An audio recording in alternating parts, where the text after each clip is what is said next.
Hindi po lingid sa kaalaman ng publiko ang malaking pamilya ni Dolphy at sa lahat ng kanyang anak, naging isa siyang mabuting ama. Narito ang balitang hatid ni Luandi. Manuel, bilangin natin ha. Salud, Junior, Freddy, Edgar, Rolly. Isang babae yun. Sa babae lang yun. Anim yun, ano? Ano mo? Rani, Eric, Madonna, Jeffrey. Isang nanay. Marikit, Carlos, Geraldino, Edwin. 14. Isang nanay. Romel. Okay. Isa lang yun. Bandolf. Isang nanay. Okay. And then Nicole and Zia.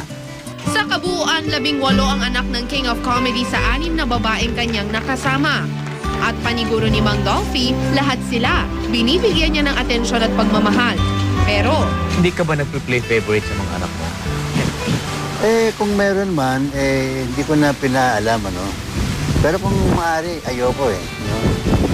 Pero siyempre meron akong medyo kinikilingan ng konti, ano. Lalo na medyo magandang pinakikita sa akin. sa kasamaang palad, sumakabilang buhay na ang isa sa kanyang mga anak. Nobyembre ng taong 2005, namatay si Freddie Quezon dahil sa internal hemorrhage matapos mabagok ang ulo sanhi ng pagkadulas sa banyo at hindi naging madali kay Dolphy na tanggapin ito. Ngayon lang ako, no?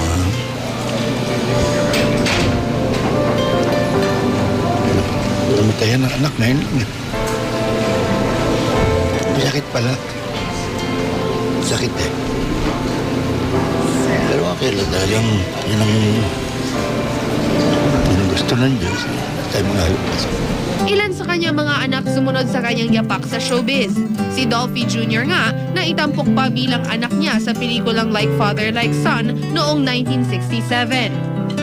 Pero ang talagang namayagpag sa showbiz ay sina Eric, Epi at Vandolph. Si Eric nakilala sa kanyang mahusay na pagganap sa mga drama at maging sa pagpapatawa. Director din si Eric at naidirect niya pa nga ang kanyang ama sa ilan nitong pelikula. Umusbong naman ang showbiz career ni Epi nang gumanap siya kasama si Dolphy at Eric sa pelikulang Markova. Si Vandolph naman, kinagiliwan sa Home Along the Riles. At nang lumaki, gumanap din siya sa iba't ibang serye sa telebisyon. Minsan pa nga siyang naikumpara sa kanyang ama. Alam ko na na-witness ko sa kanya nung lumalaki ako sa tabi niya. I'll try my best to execute the same punchline or anything. Pero Dolphy is Dolphy. Hindi natin pwedeng sabayan yun. Ang pinakabagong Quezon na gumagawa ng pangalan ngayon, si Zia, ang anak ni na Dolphy at Jaja.